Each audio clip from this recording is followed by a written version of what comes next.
আমার প্রিয় পঞ্চম শ্রেণীর শিক্ষার্থী বন্ধুরা, তোমাদের সকলকে আমার চ্যানেলে স্বাগত জানাই। আশা করছি তোমরা সকলে খুব ভালো আছো। আজকে আমি তোমাদের 2024 সালের রায় ও মার্টিনে যে প্রশ্নবিচিত্র প্রকাশিত হয়েছে তার 204 পাতা যে 3 নম্বর স্কুল হয়েছে, সেখানে তোমাদের পঞ্চম শ্রেণীর বন্ধুদের পরিবেশের প্রশ্ন দেওয়া রয়েছে। আমি আজকে উত্তরগুলো তোমাদের দেখিয়ে দেবো।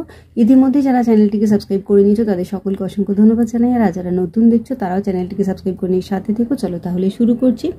দেখো, একের দাগে সঠিক উত্তরটি নির্বাচন করে বাক্যটি পুনরায় লেখো। গাছের কোন অংশ থেকে অক্সিজেন উৎপন্ন হয়? এটা হবে পাতা। পশ্চিমবঙ্গের প্রধান খনিজ সম্পদ হলো কয়লা। ধোঁয়াতে উপস্থিত বিষাক্ত গ্যাসটির নাম হলো কার্বন মনোক্সাইড। গরম লাভা বাইরে বেরিয়ে আসে আগ্নেয়গিরি থেকে। কলকাতায় প্রথম রিক্সা চালু হয় 1900 খ্রিস্টাব্দে। একটি পরিবেশ বান্ধব পরিবহন হলো সাইকেল। চাঁদ পৃথিবীকে একবার আবর্তন করতে সময় নেয়, এটা হবে 29.5 দিন। তারপরে দেখো, স্যামেক আর লেভি ধূমকেতুটি আছড়ে পড়ে, এটা হবে বৃহস্পতি গ্রহে। সূর্যের জন্ম হয় 450 কোটি বছর আগে। গৌণ জোয়ারের এটা হবে কয়টা? 12 ঘন্টা 26 মিনিট পরে মুখ্য জোয়ার ঘটে। 2-এর দাগে শূন্যস্থান পূরণ করো। 2.1 সূর্য থেকে পৃথিবীতে আলো আসতে সময় লাগে 8 মিনিট। টেলিস্কোপ আবিষ্কার করেন গ্যালিলিও গ্যালিলি। বিশ্ব বয়স্ক দিবস এটা হবে 1 অক্টোবর দিনে পালিত হয়। কাঠের পালকি বইতে 4 জন লোক লাগে। জেনারেটর ডিজেলের শক্তিতে চলে। তালপাতায় লেখা বইগুলোকে পুঁথি বলে। সুন্দরবনের আয়লা ঝড় হয়েছিল 2009 সালে। ঘিয়ের শিশির গায়ে আর্গ মার্কা ছাপ থাকে। রোদ ব্যবহার করে রান্না করা হয় যে যন্ত্রের সাহায্যে, তার নাম হলো সোলার কুকার। চন্দ্রগ্রহণের সময় চাঁদ ও সূর্যের মাঝে থাকে পৃথিবী। 3-এরটা দেখো, এক কথায় উত্তর দাও। কাঠকয়লা কি করে হয়? দেখো, জ্বলন্ত কাঠে জল দিতে হয়, কাঠ নিভে যায় কিন্তু ওর মধ্যে জ্বালানি থেকে যায়, এটা উত্তর হবে। পরের প্রশ্ন দেখো, টারবাইন কি? বিদ্যুৎ কেন্দ্রে একটা মস্ত পাখার মতো দেখতে একটা যন্ত্র থাকে, এটা টারবাইন। 3.3 সমস্ত কয়লার বেশি ছাই হয় না কেন? দেখো, সব কয়লায় বেশি ছাই হয় না। চাপে আর তাপে যত বেশি দিন থাকে ততই অন্য জিনিস কমে যায়, ফলে কয়লায় কার্বনের ভাগ বেড়ে যায়। সেই কয়লা পোড়ালে ছাই খুব কম হয়। বিদ্যুৎ শক্তিতে চলে এমন দুটি যানের নাম লেখো, এটা হবে ট্রেন আর ট্রাম। 3.5 পানসি কি? ডিঙি নৌকার মতোই, তবে আরো লম্বাটে হালকা। পাল খাটানো, হাওয়া লাগলে খুব জোরে যেতে পারে, খুব সাবধানে হাল ধরতে হয়।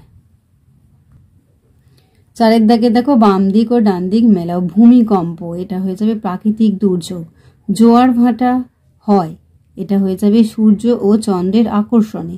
সৌধ ও স্থাপত্যের ক্ষতি, এটা হবে অ্যাসিড বৃষ্টি। সুনামি হয়ে যাবে সামুদ্রিক জলোচ্ছ্বাস। বড় গির্জা হয়ে যাবে ক্যাথিড্রাল। এবার দেখো, নিচের প্রশ্নগুলি সংক্ষেপে উত্তর দাও। 5-এর দাগের, যেখানে কাঠের বাড়ি নেই কিন্তু হঠাৎ সেখানে ভূমিকম্প হলে কি করা উচিত? ফাঁকা জায়গায় চলে যেতে হবে।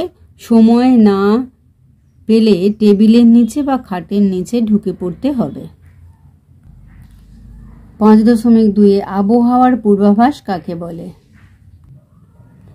ঝড়, বৃষ্টি, বাতাসের ঠান্ডা গরম হাওয়ার গতি, এসবের অবস্থাকে একসঙ্গে বলে আবহাওয়া। আর যেসব বিষয় আগে থেকে জানানোকেই বলে, মানে সেসব বিষয়ে আগে থেকে জানানোকে বলে পূর্বাভাস। 5.3 মুখ্য জোয়ার ও গৌণ জোয়ার ঘটার মূল কারণ কি?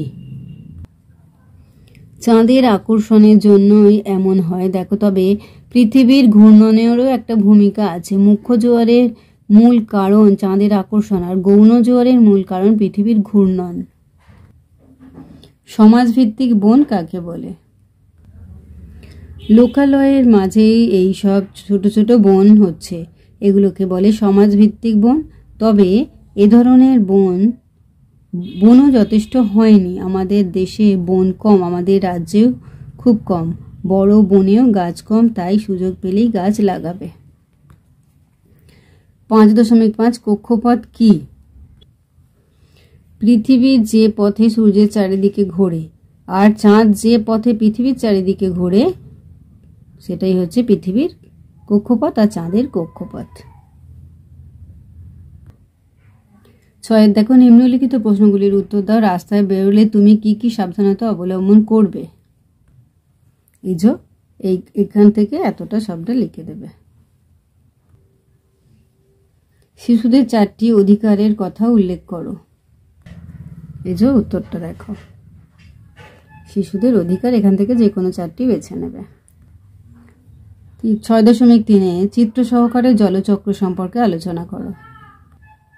এই যে দেখো জলচক্র লিখবে আর এই যে ছবি করবে।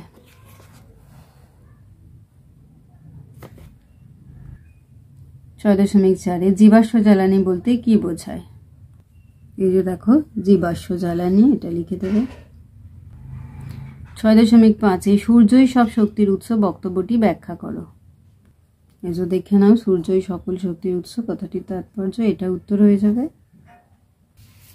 তাহলে আমার প্রিয় পঞ্চম শ্রেণীর শিক্ষার্থী বন্ধুরা, আজকে তোমাদের আমি 2024 সালের রায়ো মার্টিনে যে প্রশ্নবিচিত্রা প্রকাশিত হয়েছে তার 204 পাতায় যে 3 নম্বর স্কুল রয়েছে সেখানে তোমাদের পঞ্চম শ্রেণীর বন্ধুদের 3য় পর্যায়ক্রমে মূল্যায়নের পরিবেশের প্রশ্ন দেওয়া রয়েছে। আমি তার উত্তরগুলো দেখে দিলাম, আশা করছি সকলেই বুঝতে পেরেছো।